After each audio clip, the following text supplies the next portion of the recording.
Uno de ellos fue detenido por conducir en sentido contrario en una calle de un solo sentido.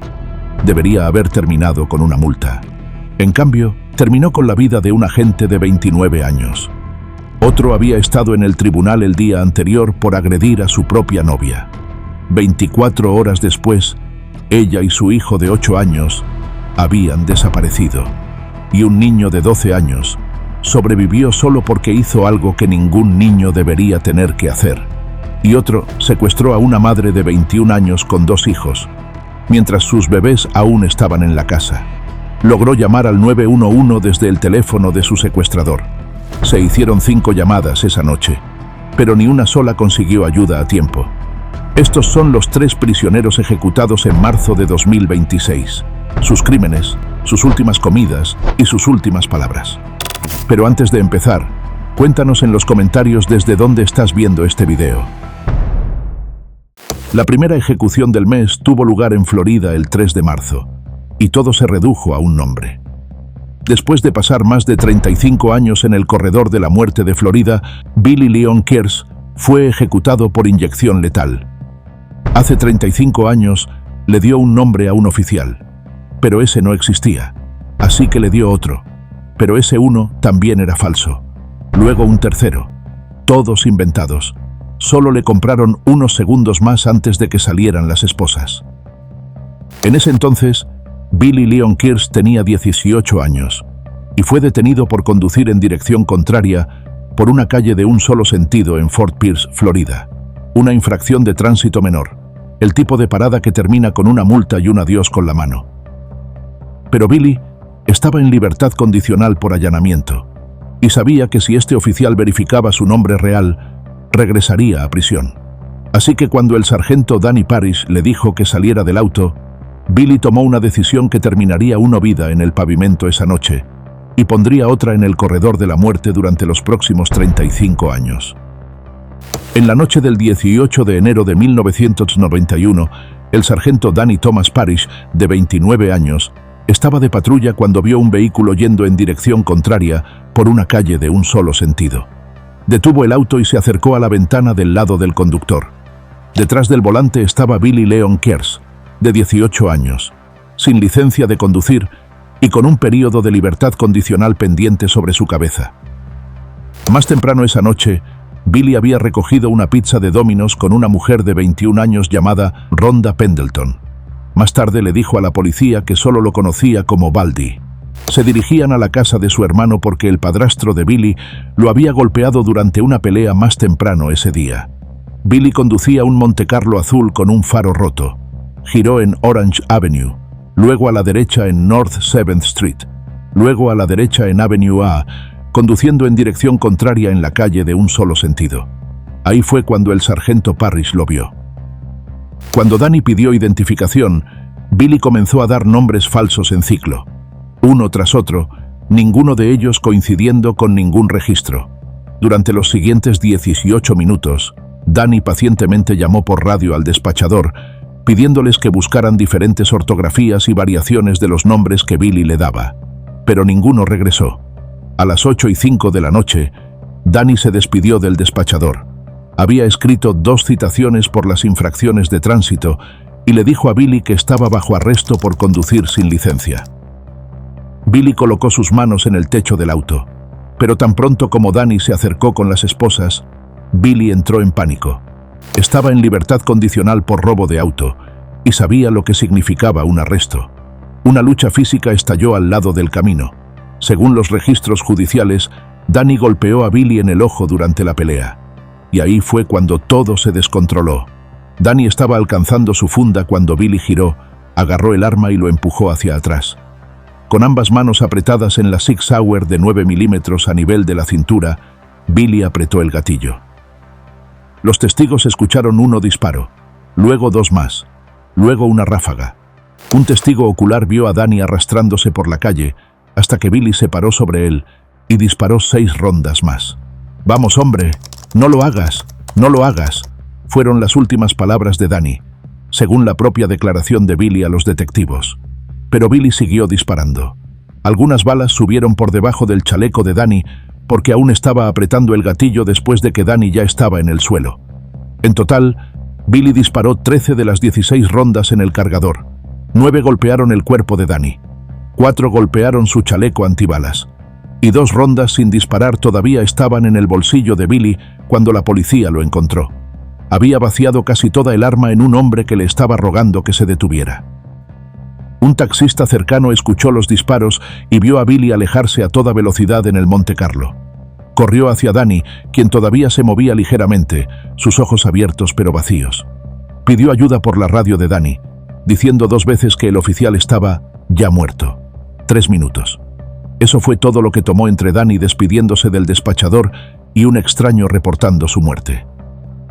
Billy condujo de regreso a la casa, rodeó el auto hacia atrás para esconderlo, se sentó en el sofá y fumó un cigarrillo. Enterró el arma de Danny en el patio trasero. Mientras tanto, los investigadores rastrearon el registro del Monte Carlo y en cuestión de horas, Billy Leon Kears fue arrestado.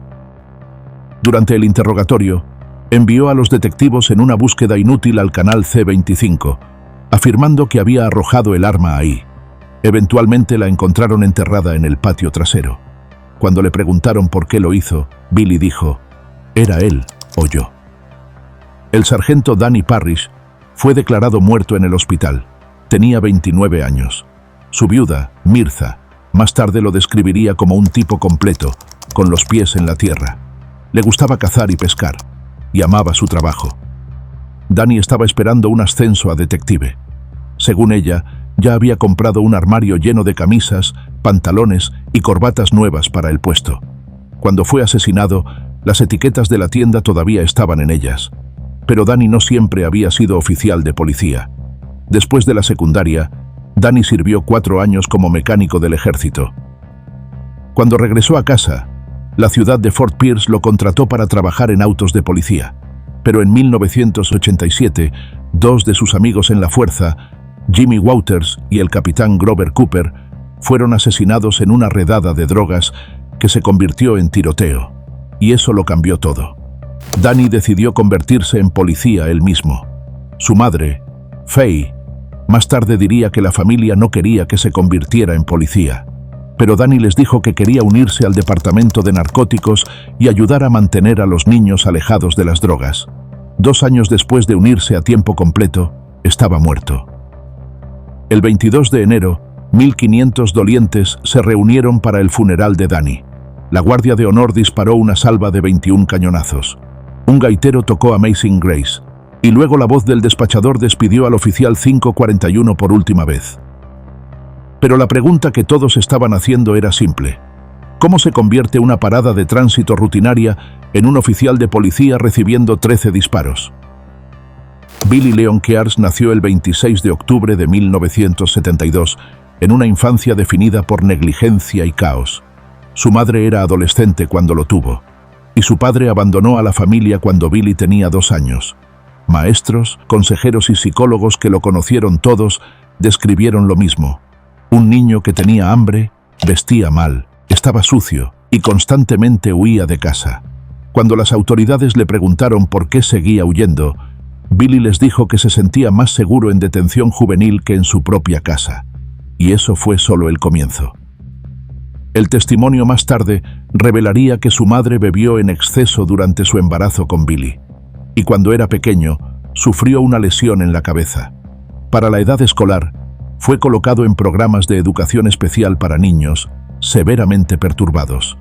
Abandonó después de completar el 8º grado, pero las pruebas más tarde revelaron que estaba funcionando académicamente a un nivel de 3er grado. El primer encuentro de Billy con la policía llegó cuando tenía solo 8 años. Fue etiquetado como fuera de control, y ese mismo año fue arrestado por hurto menor. A los 10 años, su expediente incluía más cargos de robo y un arresto por allanamiento. Como juvenil, acumuló numerosos arrestos, la mayoría delitos de propiedad no violentos. Allanamiento, robo, daño criminal, allanamiento de morada, robo de auto. En febrero de 1990 fue sentenciado a 4 años en prisión seguidos de libertad condicional. Y solo recientemente había sido liberado cuando se encontró con el sargento Parrish en esa calle de un solo sentido. Pero lo que pasó en el juicio convertiría este caso en algo mucho más complicado que un adolescente en pánico con un arma robada. Solo 2 días después del tiroteo, Billy fue acusado de asesinato en primer grado y robo con arma de fuego. El cargo de robo vino de tomar el arma del oficial durante la lucha y le dio a los fiscales un segundo factor agravante, además del asesinato de un oficial de la ley. 2 razones legales separadas para argumentar por la muerte. El juicio de Billy comenzó a principios de octubre de 1991 en Vero Beach, y desde el día 1, algo inusual llenó la sala del tribunal. Oficiales de la ley uniformados de todo el estado llenaron la galería todos los días del juicio. Filas de insignias y uniformes, un muro visible de apoyo para el oficial caído y un mensaje inconfundible para el jurado sobre quién estaba observando. El 22 de octubre, el jurado declaró a Billy culpable de asesinato en primer grado y robo con arma de fuego. Durante la fase de sentencia, su equipo de defensa intentó presentar una imagen comprensiva de la vida de Billy. Los testigos testificaron sobre su infancia descuidada. Las pruebas psicológicas sugirieron posible daño cerebral y bajo funcionamiento intelectual, todo vinculado a la bebida de su madre durante el embarazo. Pero eso no importó mucho. El 24 de octubre, el jurado votó 11-1 para recomendar la muerte. La viuda de Danny, Mirtha, dijo que Billy merecía morir por asesinar a su esposo. La hermana y la madre de Danny condenaron a Billy y apoyaron la sentencia. El 8 de noviembre de 1991, el juez de circuito Mark Cianca formalmente sentenció a Billy Leon Kears a muerte por silla eléctrica. Billy tenía 19 años, pero su caso estaba lejos de terminar. 2 años después, los abogados de Billy apelaron a la Corte Suprema de Florida, argumentando que las instrucciones impropias del jurado habían contaminado la sentencia original. En 1995, el tribunal estuvo de acuerdo y anuló su sentencia de muerte, pero los fiscales inmediatamente anunciaron que buscarían la muerte de nuevo. En la nueva sentencia en diciembre de 1996, el equipo de defensa de Billy regresó con un caso mucho más profundo. Trajeron 4 expertos en salud mental, y cada uno de ellos llegó a la misma conclusión. Billy sufría de daño cerebral causado por exposición al alcohol fetal y una lesión en la cabeza en la infancia. Funcionaba a un nivel de 3er grado. Había actuado impulsivamente la noche que mató al sargento Parrish, no por cálculo, sino porque su cerebro dañado no podía procesar las consecuencias. Un experto explicó que las lagunas de memoria que Billy describió no eran mentiras. Estaba confabulando, llenando lo que creía que era razonable porque genuinamente no podía recordar lo que pasó. Pero la fiscalía tenía su propio experto, y él estuvo en desacuerdo con todo. El doctor Daniel Martel subió al estrado y desmanteló el caso de la defensa. Testificó que Billy no tenía daño cerebral. Dijo que los resultados de las pruebas mostraban que Billy estaba deliberadamente fingiendo síntomas para evitar la responsabilidad. Su diagnóstico fue trastorno de personalidad antisocial y psicopatía, no perturbación emocional.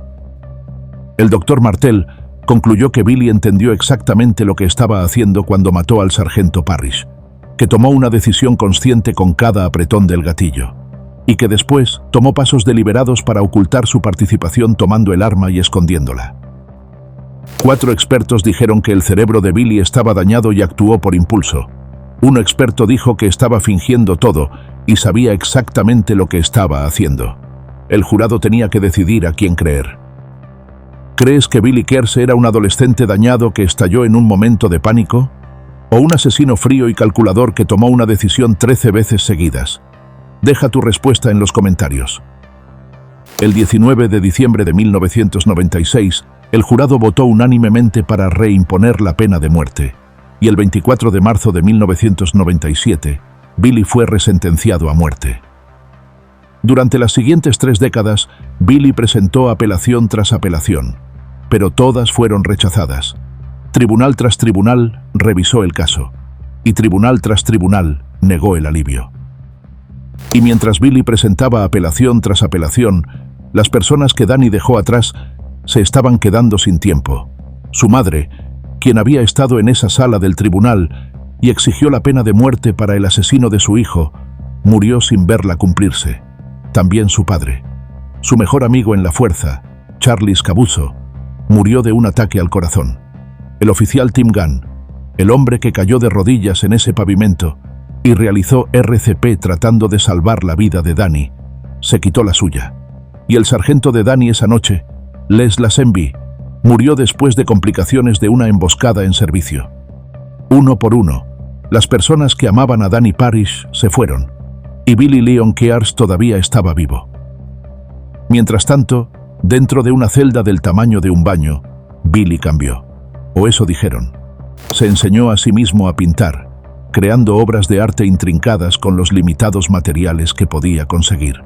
Enviaba pinturas a amigos y familiares, y habló abiertamente sobre el remordimiento por lo que pasó esa noche en Fort Pierce. El joven de 18 años que disparó al sargento Parrish al lado del camino, ahora era un hombre de 53 años que había pasado más de la mitad de su vida en el corredor de la muerte.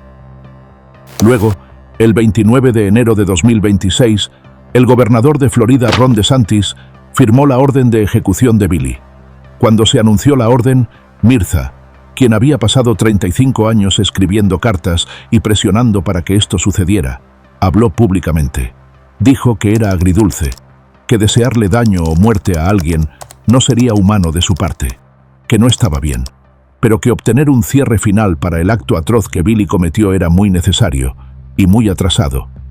La ejecución de Billy por inyección letal fue programada para el 3 de marzo de 2026.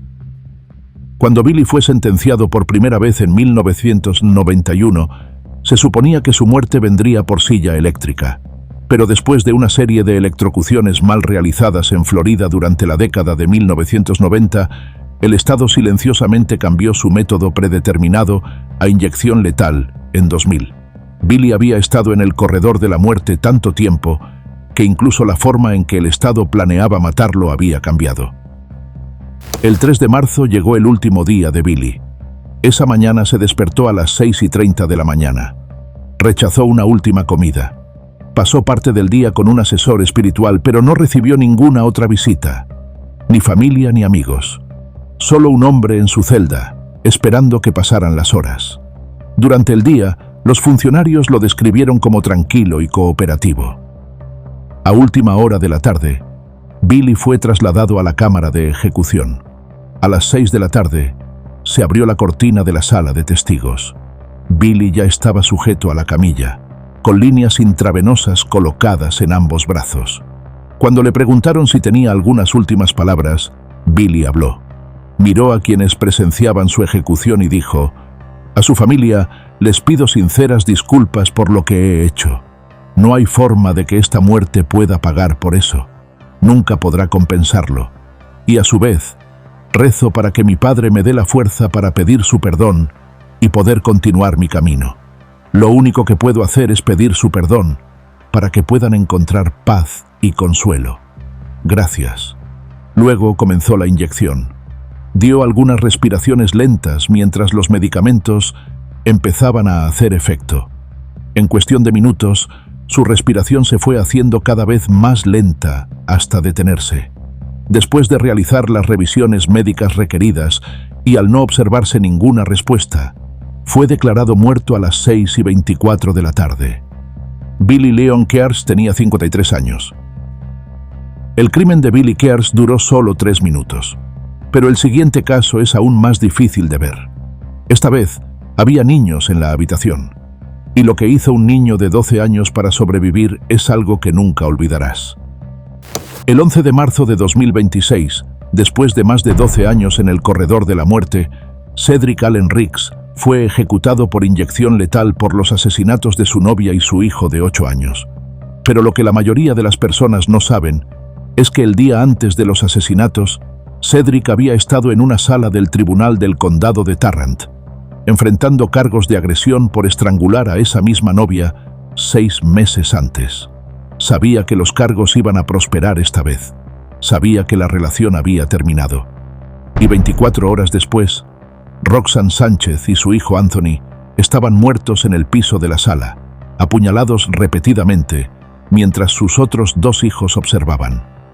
Uno de esos niños, Marcus, de 12 años, sobrevivió 25 puñaladas imitando el sonido de su hermano pequeño muriendo. Esto es lo que pasó. Poco después de las 7 de la noche del 1 de mayo de 2013, Roxanne Sánchez, de 30 años, y sus 3 hijos llegaron a casa de la tienda de comestibles en los apartamentos Colonial Village, en Bedford, Texas. Llevó a su bebé Isaiah, de 9 meses, y algunas de las bolsas arriba a su apartamento del tercer piso, mientras sus 2 hijos mayores, Marcus, de 12 años, y Anthony, de 8, fueron a su habitación a jugar. Roxanne comenzó a cocinar la cena. Viviendo con ellos estaba el novio de Roxanne, Cedric Riggs, de 38 años, quien también era el padre de Isaiah, mientras que Marcus y Anthony eran hijos de Roxanne de una relación anterior. Entre las 7:10 y las 7:20 de esa noche, un vecino que caminaba por la escalera escuchó a Cedric gritando: «No me hagas bajar aquí y desperdiciar mi maldito tiempo en esta mierda». Pero cuando el vecino pasó a la pareja en las escaleras, Cedric se quedó en silencio. Roxanne llevaba 2 bolsas de comestibles y parecía angustiada. Mientras los niños permanecieron en su habitación, Cedric y Roxanne continuaron su discusión en el apartamento. Y pronto, los gritos se intensificaron en chillidos. Cuando Marcus y Anthony corrieron a la sala para ver qué estaba pasando, encontraron a Cedric y Roxanne golpeándose. Luego Cedric empujó a Roxanne al piso. Los niños intentaron interponerse entre ellos para detener la pelea, pero Cedric empujó a Marcus hacia abajo y siguió golpeando a Roxanne. Luego caminó a la cocina, abrió un cajón y sacó un cuchillo. Y lo que comenzó como una pelea a puñetazos estaba a punto de convertirse en algo mucho peor. Cedric comenzó a apuñalar a Roxanne repetidamente mientras ella trataba de protegerse, pero no fue suficiente. Marcus corrió al armario de su habitación e intentó llamar a la policía, pero Cedric lo siguió y arrancó la puerta del armario. Marcus dejó caer el teléfono y, en un esfuerzo por protegerse, agarró la hoja del cuchillo para tratar de detener a Cedric, pero le cortó profundamente la mano. Cedric persiguió a Marcus de regreso a la sala. Anthony estaba parado junto al sofá con sangre en su cara, rogándole a Marcus que consiguiera ayuda. Pero antes de que cualquiera de los niños pudiera escapar, Cedric empujó a Marcus boca abajo en el suelo, sostuvo su cabeza con una mano y lo apuñaló repetidamente en la parte posterior del cuello. Luego Cedric empujó a Anthony al piso junto a su hermano, y mientras Marcus observaba, incapaz de moverse, Cedric apuñaló a Anthony una y otra vez hasta que hizo un sonido de gorgoteo y se quedó quieto. Cuando Marcus intentó levantarse, Cedric lo inmovilizó y comenzó a apuñalarlo de nuevo. Marcus supo que tenía que hacer algo, así que copió el sonido de gorgoteo que Anthony acababa de hacer, el sonido de los últimos alientos de su hermano, y funcionó. Cedric se detuvo. Cedric caminó a la cocina, colocó el cuchillo en el fregadero y se lavó las manos. Luego caminó al dormitorio principal y se duchó. Después de secarse, hizo una llamada telefónica, empacó su ropa, colocó al bebé Isaiah en su cuna y salió del apartamento. Tomó el auto de Roxanne y simplemente se alejó conduciendo. Marcus se quedó en el piso, sangrando mucho de docenas de heridas, demasiado aterrorizado para moverse en caso de que Cedric regresara. Así que se quedó ahí acostado junto a los cuerpos de su madre y su hermano hasta que estuvo seguro de que Cedric se había ido. Luego miró por la ventana, vio que el auto no estaba y llamó al 911. «El novio de mi mamá mató a mi mamá y a mi otro hermano», le dijo al operador. «Los apuñaló. Tomó el auto de mi mamá y se fue». El oficial Clayton Baxley llegó primero y pudo escuchar a un bebé gritando adentro. Cuando llegaron refuerzos y los oficiales abrieron la puerta, Marcus salió por ella cubierto de sangre de pies a cabeza. La parte posterior de su cabeza, cuello y hombros estaban tan mal lacerados que estaba sangrando a través de su ropa. Estaba en shock y no podía sentarse. Dentro del apartamento, los oficiales encontraron a Roxanne y Anthony acostados en el piso rodeados de cantidades masivas de sangre. Encontraron al bebé Isaiah llorando en una cuna en la habitación trasera y parecía ileso. Marcus fue transportado en helicóptero al centro médico Cook Children's. Había perdido más del 40% de su sangre. Los médicos encontraron 3 puñaladas separadas en su cabeza, una de las cuales había penetrado el hueso, y tenía 9 heridas en la parte posterior de su cuello. Se sometió a una cirugía de 6 horas para cerrar sus heridas, seguida de una segunda cirugía que duró otras 2 horas. Sin intervención médica inmediata, Marcus habría muerto. Pero sobrevivió, y más tarde testificaría contra el hombre que intentó matarlo. Roxanne Sánchez y Anthony Figueroa fueron declarados muertos en la escena, y las autopsias más tarde revelarían la magnitud de la brutalidad. Roxanne había sufrido una puñalada instantáneamente fatal que cortó su columna vertebral en el tronco cerebral, y una segunda puñalada cortó su arteria carótida derecha. También tenía heridas defensivas en sus manos, evidencia de trauma de fuerza contundente en su cabeza y signos de estrangulamiento manual. Anthony había sido apuñalado más de 40 veces. Una herida penetró su cráneo en su cerebro, y otra cortó su vena yugular y perforó su laringe. Roxanne había trabajado como asistente médica y era conocida por todos a su alrededor como una madre devota. Su hermano Chris le dijo a los reporteros: no importa qué tan difícil fuera el momento por el que Roxanne estaba pasando, siempre tenía una sonrisa y ayudaba a alguien más. Dijo que los niños siempre estaban riendo y sonriendo, y los llamó niños de mamá, por lo cercanos que eran a su madre. La mejor amiga de Roxanne durante 18 años, Amanda Gómez, dijo: amaba a sus hijos más que nada, y haría cualquier cosa por ellos. Puedes mirar en sus ojos y verla a ella. Esa era la mujer que Cedric dejó muerta en el piso de la sala. Y mientras su familia estaba a punto de recibir la peor llamada telefónica de sus vidas, Cedric ya estaba haciendo uno propia. Después de salir del apartamento, Cedric llamó a su prima Tamara Butts, en Mansfield, Texas. Hice algo malo, le dijo. Y cuando habló con el padre de Tamara, fue más directo. La cagué, dijo. Maté a Roxanne y a los niños. Les pidió que fueran a buscar a Isaiah del apartamento. Y cuando Tamara le instó a entregarse, Cedric le dijo que moriría antes de ir a la cárcel. Pero Tamara inmediatamente llamó al 911 y le dio a la policía el número de teléfono de Cedric. Siguió enviándole mensajes de texto para ayudar a los oficiales a rastrear su ubicación. Y usando un rastreo de teléfono celular a través de Sprint, el detective Joey Gauger determinó que Cedric se dirigía al norte por la Interestatal 35 a través de Oklahoma. Alrededor de las 10:30 de la noche, los patrulleros del estado de Oklahoma vieron el Nissan Altima plateado de Roxanne en una gasolinera cerca de la I-35, cerca de Ardmore. Confirmaron el número de placa con la policía de Bedford y detuvieron a Cedric.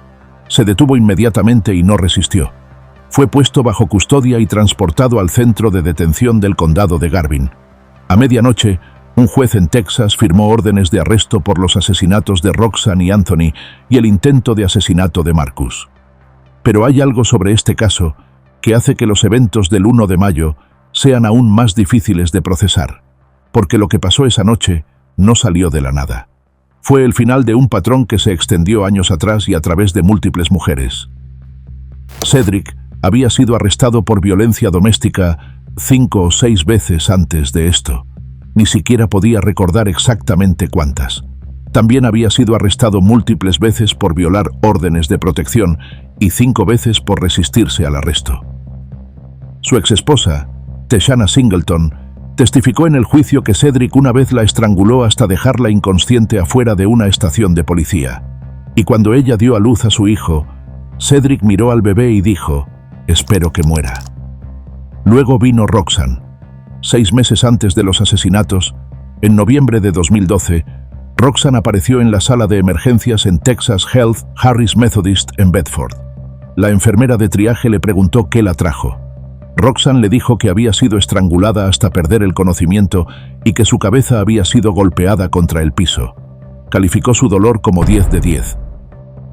La enfermera la categorizó como paciente de trauma prioritario. Se emitió una orden de protección de emergencia. Y a Cedric se le prohibió acercarse a Roxanne, los niños, su escuela, su lugar de trabajo y la casa de su madre.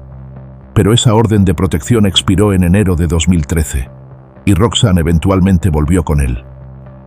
¿Y recuerdas que Cedric había estado en la corte el día antes de los asesinatos? Aquí está por qué eso importa. El 30 de abril de 2013, Cedric apareció ante un juez por los cargos de agresión pendientes de ese estrangulamiento de noviembre. Estaba bajo fianza en ese momento, y más tarde admitió que sabía que no iba a salir de esos cargos como antes. Él y Roxanne también estaban en proceso de separarse. Así que la discusión sobre los comestibles el 1 de mayo no fue una explosión aleatoria. Fue el acto final de un hombre que sabía que la relación estaba terminando. El sistema legal se estaba cerrando, y esta vez habría consecuencias. En el juicio en mayo de 2014, Marcus Figueroa subió al estrado y describió lo que pasó esa noche. Le dijo al jurado cómo Cedric sostuvo su cabeza con una mano y lo apuñaló con la otra, cómo no dijo una palabra mientras lo hacía, y cómo Marcus copió los sonidos moribundos de su hermano menor para hacer que Cedric pensara que estaba muerto. El jurado necesitó solo 45 minutos para condenar a Cedric por asesinato capital, y durante la fase de sentencia, la defensa presentó algo que nunca se había usado en un caso criminal de Texas antes. Durante la sentencia, trajeron a un investigador de neurociencia que testificó que el cerebro de Cedric estaba literalmente construido para la agresión. Cada escaneo cerebral que usaron mostró que entraba en sobrecarga sensorial durante las discusiones y no podía controlar sus impulsos. Su madre, Helen Riggs, también testificó. «Intentamos todo lo que pudimos para ayudarlo», dijo. «Intentamos azotarlo, fuimos a consejeros, hicimos lo que pudimos. Nunca pensamos que estaríamos en una posición como esta». Pero entonces el propio Cedric subió al estrado. Afirmó que estaba actuando en defensa propia, que toda la casa se había unido contra él y temía por su vida. Un hombre de 38 años con historial de violencia doméstica, alegando defensa propia contra una mujer y sus 2 hijos. Luego, en lugar de luchar por su vida, le dijo al jurado que quería morir. «Es irrelevante lo que pasó esa noche», dijo. «El jurado tomó una decisión de condenarme basándose en los hechos que fueron presentados».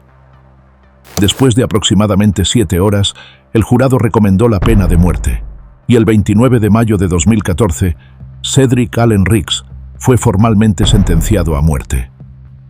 ¿Qué piensas tú?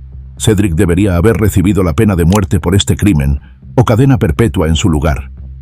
Durante los siguientes 12 años, Cedric se sentó en el corredor de la muerte en la unidad Alan B. Polunsky, la instalación que alberga a todos los reclusos masculinos del corredor de la muerte de Texas. Durante ese tiempo, Cedric pasó por lo que muchos describieron como una transformación espiritual. Se convirtió en un cristiano devoto y comenzó a escribir cartas a partidarios alrededor del mundo. Y en una carta a un partidario en Italia, escribió sobre ver los Juegos Olímpicos y estar conmovido por la ceremonia de apertura. Se despidió con: «Te amo, manténme en tus oraciones más profundas. Solidaridad en Cristo y amistad. Con afecto, Cedric». Pero los tribunales no se conmovieron. Cedric había confesado los crímenes y agotó sus apelaciones relativamente rápido. El 4 de noviembre de 2024, la Corte de Apelaciones del Quinto Circuito rechazó su apelación final, en la que había pedido que su sentencia de muerte fuera conmutada a cadena perpetua. Los grupos de defensa lanzaron campañas de clemencia. La comunidad de Sant'Egidio argumentó que la transformación de Cedric era genuina y que su vida debería ser perdonada. Circularon peticiones. Se planearon vigilias afuera de la unidad Huntsville, pero Texas no tenía intención de detener la ejecución. Y para Marcus Figueroa, ahora a mediados de sus 20 años, no había redención. Había visto morir a su madre y hermano. Había sido apuñalado 25 veces y obligado a fingir estar muerto para sobrevivir. El trauma de esa noche lo seguiría para siempre. En octubre de 2025, durante el Mes Nacional de Concientización sobre la Violencia Doméstica, la oficina del fiscal de distrito del condado de Tarrant anunció la fecha de ejecución. El 11 de marzo de 2026 llegó el último día de Cedric. Si te preguntas cuál fue la última comida de Cedric, aquí está el detalle. En Texas ya no ofrecen últimas comidas.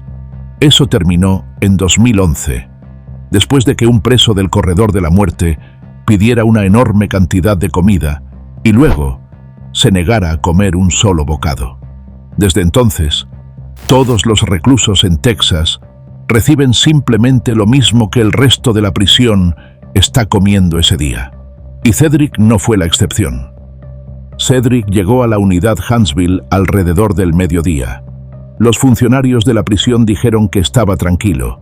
Rechazó la oportunidad de hablar con su abogado. Lo único que pidió fue un collar con una cruz, el mismo que había usado en el corredor de la muerte. Se lo puso. Los registros de la prisión indican que Cedric era judío, pero decidió no tener a un asesor espiritual presente. Dentro de la cámara, Cedric fue sujetado a la camilla con correas de cuero sobre el pecho, los brazos y las piernas. Se le colocaron líneas intravenosas en ambos brazos. Al otro lado de una ventana de vidrio, varios testigos observaban. Entre ellos había periodistas, funcionarios y miembros de la familia de las víctimas. Poco después de las 6 de la tarde, el estado de Texas comenzó a administrar una dosis letal de pentobarbital. En cuestión de minutos, la respiración de Cedric se volvió más lenta. Luego se detuvo. Su cuerpo quedó inmóvil. Fue declarado muerto a las 6:55 de la tarde. Cedric Allen Riggs tenía 51 años. Hay algo que siempre nos sorprende cada vez que revisamos nuestras estadísticas. Más del 90% de las personas que están viendo este video ahora mismo no están suscritas. 90%. Este es exactamente el tipo de historia que necesita llegar más lejos. Suscríbete al canal, activa la campanita y compártelo con alguien que siga contenido de True Crime. Ahora continuemos. La última ejecución de marzo terminó de forma muy diferente, porque Michael Lee King no se disculpó con nadie, y la mujer que mató no se quedó en silencio. Luchó de una manera que nadie esperaba, y lo que hizo mientras nadie acudía a ayudarla es la razón por la que este caso cambió la ley. El 17 de marzo de 2026, después de pasar más de 16 años en el corredor de la muerte, Michael Lee King fue ejecutado en Florida por el secuestro, violación y asesinato de Denise Amber Lee, de 21 años. 5 llamadas al 911 se hicieron el 17 de enero de 2008. Su esposo llamó cuando encontró a sus 2 bebés solos en una cuna y a Denise desaparecida.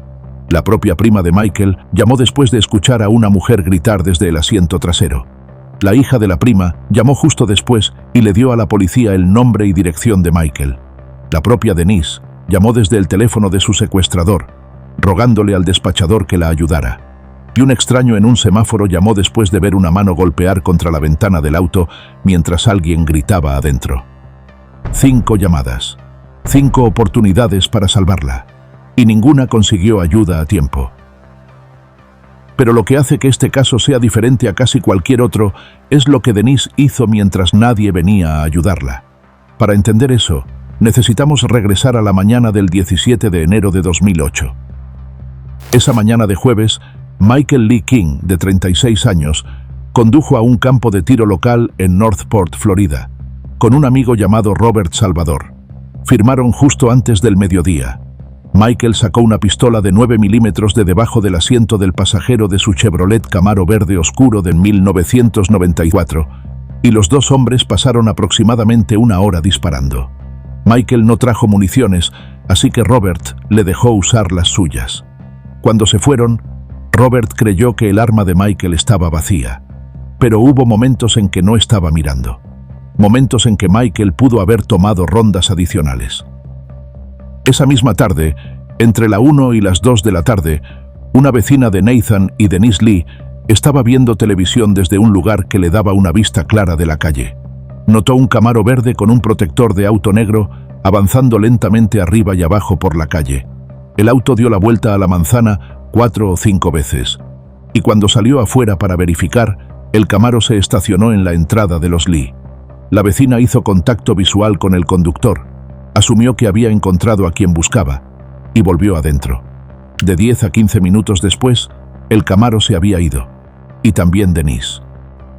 Alrededor de las 3:30 de la tarde, Nathan Lee llegó a casa para revisar a su familia.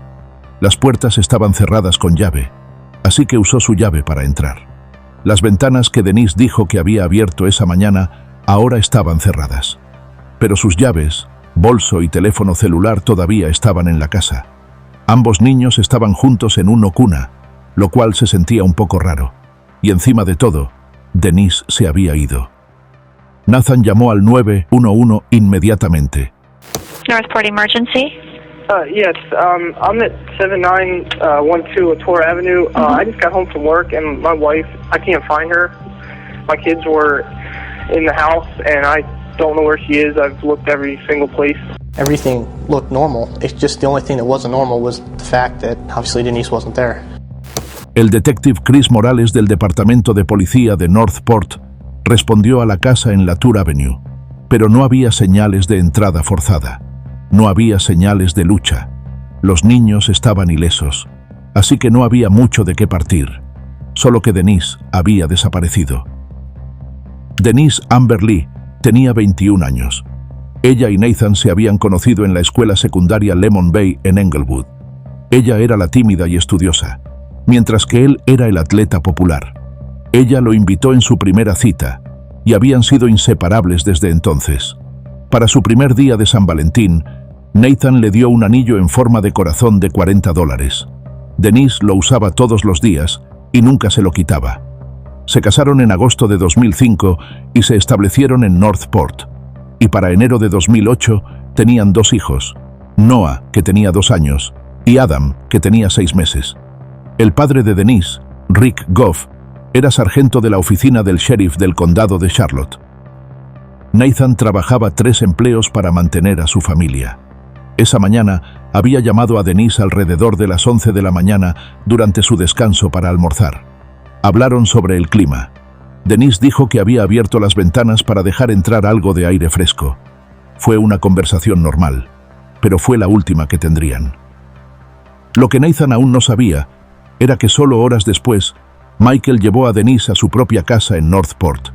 Dentro del dormitorio principal, los fiscales más tarde describieron lo que encontraron como una sala de violación. Los espejos habían sido quitados de la pared del comedor y colgados contra la pared del dormitorio. Cinta adhesiva, almohadas y mantas estaban en el piso. Michael había atado las muñecas de Denise con cinta adhesiva y la agredió sexualmente.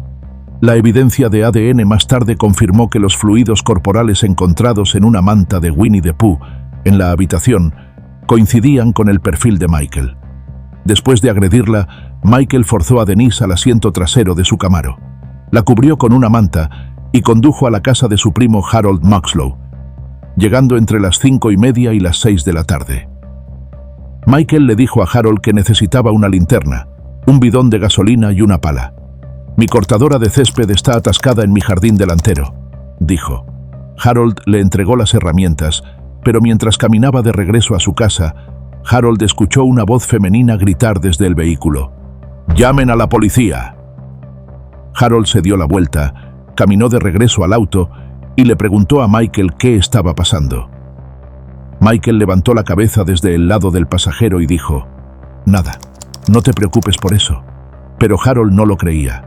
Se acercó y vio a Michael arrastrándose sobre la consola central, empujando la cabeza de alguien con cabello hasta los hombros hacia abajo en el asiento trasero. También vio parte de una rodilla levantarse. Luego Michael se subió al asiento del conductor y se alejó. Harold volvió adentro y le dijo a su hija Sabrina de 17 años lo que acababa de ver. Y Sabrina no dudó. Llamó al 911. I just got a call from my dad, and his cousin came over his house with a girl in the car. He borrowed a shovel, a gas tank, and something else. What's the cousin driving? A green Camaro. What's the cousin's name? Mikey King. Pero Harold todavía no estaba seguro de qué creer. Así que condujo a la casa de Michael para verificar si una cortadora de césped estaba realmente atascada en el jardín. No había cortadora de césped y no había Camaro. Así que hizo su propia llamada anónima al 911, describiendo el vehículo y advirtiendo que alguien podría estar retenida contra su voluntad adentro. Y luego, a las 6:14 de la tarde, Denise hizo su movimiento. Mientras estaba atrapada en el asiento trasero, logró conseguir el teléfono celular de Michael y marcó el 911 ella misma. Y lo que siguió fue una de las grabaciones más desgarradoras en la historia criminal estadounidense. Durante varios minutos, Denise habló con el despachador mientras pretendía hablar con su captor. Se la podía escuchar llorando y rogando por su vida. Lo siento, solo quiero irme. El despachador dijo hola, pero Denise no podía escucharla. Solo siguió hablando. Lo siento, solo quiero ver a mi familia. Luego Denise hizo la pregunta que toda persona que escucha esta grabación recuerda. ¿Vas a lastimarme? Michael dijo, dame el teléfono. Luego, Denise dijo una palabra final al despachador. Ayúdenme. Y entonces la línea se cortó. Pero las llamadas no se detuvieron ahí. Aproximadamente al mismo tiempo, un hombre llamado Shaun Johnson estaba detenido en un semáforo cuando escuchó gritos provenientes de un Camaro verde. Más tarde identificaría a Michael en una fila de fotografías. Luego, aproximadamente a las 6:30 de la tarde, Jane Kowalski se detuvo en un semáforo en la autopista 41 y escuchó algo que nunca olvidaría. Gritos del Camaro en el carril junto a ella. Hizo contacto visual con el conductor y más tarde describió el sonido como horrible, aterrorizado. Nunca había escuchado nada así en mi vida. Vio al conductor voltearse y empujar algo hacia abajo en el asiento trasero. Luego una mano se levantó desde atrás y comenzó a golpear la ventana del lado del pasajero. Cuando el semáforo cambió a verde, Jane dudó, esperando ponerse detrás del auto para poder leer la placa, pero Michael se negó a conducir hacia adelante. Cuando Jane comenzó a avanzar lentamente, él cambió de carril y se puso detrás de ella. Y cuando se dio cuenta de que no pasaría, marcó el 911 y describió todo lo que estaba viendo. They kept banging on the window and screaming, and not a happy scream like, get me out of here scream. Luego, vio al Camaro girar en Toledo Blade Boulevard, dirigiéndose hacia la Interestatal 75. La llamada de Jane debería haber sido el avance que la policía necesitaba. Dio una descripción detallada del auto, el conductor y la dirección que tomaba. Pero había un problema catastrófico. Jane había cruzado la línea del condado hacia el condado de Charlotte cuando marcó el 911, por lo que su llamada fue dirigida al centro de despacho del condado de Charlotte, no al centro del condado de Sarasota, que coordinaba la búsqueda de Denise a solo cuadras de distancia. La llamada nunca fue transferida a las autoridades apropiadas, y la ayuda nunca llegó. Nathan Lee más tarde lo expresó simplemente: ella todavía estaría aquí si el sistema del 911 no hubiera fallado. Todo lo que tenían que hacer era decir una oración por la radio y habría sido un resultado totalmente diferente. A las 9 de la noche esa tarde, el diputado Christian Weimer y el patrullero estatal Edward Pope estaban vigilando un Camaro verde cerca de la Interestatal 75. Tenían una descripción, un número de placa y fotos tanto de Denise como de Michael. Luego, aproximadamente a las 9:10 de la noche, un Camaro verde que coincidía con la descripción entró a la rampa de acceso sur de la I-75. El patrullero Edward inició una parada por delito grave. Sacó su arma y ordenó al conductor que saliera. Tomó 5 comandos, pero cuando la puerta finalmente se abrió, Michael Lee King salió de espaldas, inclinándose sobre la consola hacia el asiento del pasajero. Estaba mojado de la cintura para abajo. Sus zapatos estaban cubiertos de lodo. Se había cambiado de la camisa blanca que Harold vio antes a un patrón de camuflaje. Y en sus bolsillos encontraron su billetera, su identificación y un teléfono celular con la batería y la tarjeta SIM removidas. En el frente del Camaro, Edward encontró mechones de cabello y lo que parecía ser sangre. Una sustancia espesa parecida a savia cubría el protector del auto. Y dentro del vehículo encontró un bidón de gasolina, una batería de teléfono celular, una manta y un anillo en el asiento trasero. Un anillo en forma de corazón. El uno que Nathan le había dado a Denise en su primer día de San Valentín. El uno que nunca se quitaba. Pero Denise no estaba en el auto. Después de que el Camaro fue remolcado a la estación de policía, los investigadores lo revisaron pieza por pieza. Y lo que encontraron contó una historia. Una pala con tierra incrustada en la parte inferior estaba en el asiento trasero. La misma pala que Harold le había prestado a Michael horas antes. Una huella de palma en la ventana del lado del conductor coincidía con Denise. Los mechones de cabello encontrados en el exterior del auto coincidían con su ADN. La sangre en la manta en el asiento trasero también. Y la sustancia parecida a savia en el protector del auto, el residuo espeso que el patrullero Edward había notado durante la parada, más tarde sería identificado como algo mucho peor. Pero el auto no fue el único lugar donde Denise dejó su marca. Cuando los investigadores registraron la casa de Michael, encontraron cinta adhesiva en la basura con mechones de cabello adheridos. El cabello coincidía con Denise. El semen en la manta de Winnie the Pooh coincidía con Michael. Y la sangre en esa misma manta coincidía con Denise. Todo lo que los fiscales más tarde describirían sobre la sala de acción había estado ahí todo el tiempo. Michael no había limpiado nada. Y Denise se había asegurado de que hubiera mucho que encontrar. Pero nada de eso les dijo dónde estaba. El 18 de enero, durante la búsqueda de Denise, alguien notó un área de tierra removida cerca de Plantation Boulevard, en Northport. 2 pequeños montones de arena parecían fuera de lugar, y parecía que había habido sangre en el suelo antes de que la arena fuera colocada sobre ella. En la mañana del 19 de enero, un equipo forense comenzó a excavar. Las marcas de concha en el suelo coincidían con la pala de punta redonda que Harold le había prestado a Michael. Y a una profundidad de 3 pies y 1 pulgada, encontraron a Denise, desnuda, acostada de lado en posición fetal, con una sola herida de bala en la cabeza. Un casquillo de 9 milímetros fue encontrado en el pasto cercano, que coincidía con 3 de los 47 casquillos recolectados del campo de tiro donde Michael había estado disparando solo horas antes de secuestrar a Denise.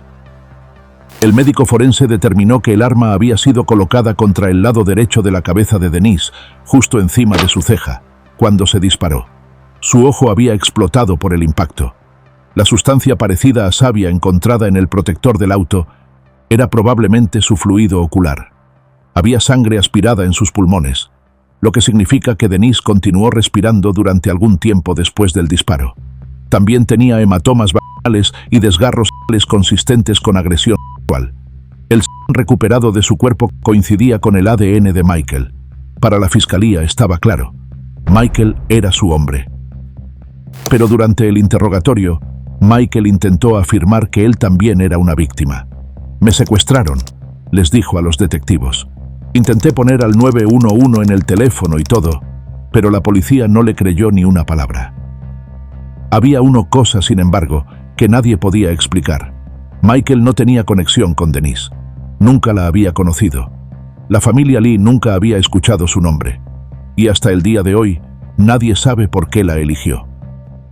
Michael fue a juicio en agosto de 2009. Ahí se declaró inocente. Pero la evidencia era abrumadora. El 28 de agosto, después de poco más de 2 horas de deliberación, el jurado declaró a Michael Lee King culpable de asesinato en primer grado, agresión sexual y secuestro. Y durante la fase de pena, el jurado se enteró de que el comportamiento violento de Michael no comenzó con Denise. Después de un accidente de trineo a la edad de 6 años, una lesión cerebral cambió su comportamiento permanentemente. A los 13 años, mientras representaba una escena de una caricatura, casi mata a su propio hermano con un arco y flecha.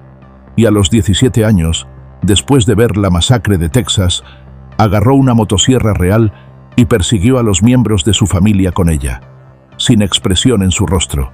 Su coeficiente intelectual fue evaluado en el rango límite, pero el jurado no vio eso como una excusa, y solo una semana después, recomendaron unánimemente la muerte, con 12 votos a 0. En cuanto a Denise, su esposo puede haberlo expresado mejor. Michael King tomó a la persona equivocada, dijo Nathan, porque Denise se aseguró de que no solo iba a ser atrapado, sino que no iba a poder hacer esto de nuevo a nadie más. Al final del día, Denise realmente salió victoriosa, porque pudo borrarlo de la tierra. Después de su asesinato, Nathan Lee podría haberse retirado al dolor, pero en cambio, fundó la Fundación Denise Amber Lee y dedicó su vida a asegurarse de que ninguna otra familia pasara por lo que pasó la suya. Ha viajado a 48 estados entrenando despachadores del 911 y la legislatura de Florida aprobó la ley Denise Amber Lee, requiriendo al menos 208 horas de entrenamiento obligatorio para todos los despachadores del 911 en el estado. El anillo en forma de corazón que Nathan le dio a Denise está en una vitrina en su oficina. Quería que ella fuera el rostro del cambio, dijo Nathan, porque el 911 no era lo suficientemente bueno y necesitábamos mejorarlo. Quería que Noah y Adam miraran hacia atrás y vieran lo importante que era su mamá. En cuanto a Michael, pasó los siguientes 16 años en el corredor de la muerte. Trabajó como plomero y trabajador de mantenimiento dentro de la prisión, el mismo oficio que tenía antes del crimen. Se convirtió al catolicismo, asistió a confesión, recibió la Eucaristía regularmente y estudió las Escrituras. Un asesor espiritual lo visitó semanalmente durante años. Su equipo de defensa más tarde lo describiría como un recluso modelo y un católico devoto, y argumentó que su transformación debería salvarlo de la ejecución. Pero la Corte Suprema de Florida no estuvo de acuerdo, y el 13 de febrero de 2026, el gobernador Ron DeSantis firmó su orden de ejecución. Su ejecución fue programada para el 17 de marzo de 2026, a las 6 de la tarde en la prisión estatal de Florida cerca de Starke. Esa mañana, Michael se despertó a las 3:50 de la madrugada. Según los funcionarios de la prisión, se mantuvo tranquilo y cooperativo durante todo el día. Recibió una visita y pasó tiempo con su asesor espiritual. Como última comida, Michael pidió una pizza, helado y un refresco. A las 6 de la tarde, se abrió la cortina de la cámara de ejecución. Un miembro del clero estaba de pie al pie de la camilla junto a él. Aproximadamente un minuto después, Michael dio su declaración final. Sus palabras apenas se oían. Dijo: «Desde que encontré a Jesús en prisión, he intentado vivir como su discípulo, obedeciendo los 2 grandes mandamientos: amar a Dios con todo mi corazón, mi mente y todo mi ser, y amar a mi prójimo, incluyendo a todos.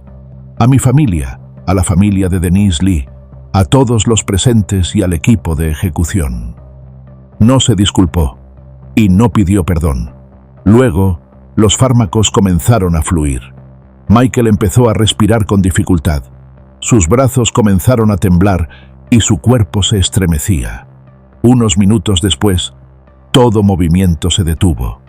El alcaide se acercó, lo sacudió y gritó su nombre. Pero no hubo respuesta. Se llamó a un médico. Fue declarado muerto a las 6:13 de la tarde. Michael Lee King tenía 54 años. Esto concluye todas las ejecuciones llevadas a cabo en marzo de 2026. Suscríbete si quieres ver más casos como estos y dinos en los comentarios cuál es el caso que aún tienes en la cabeza.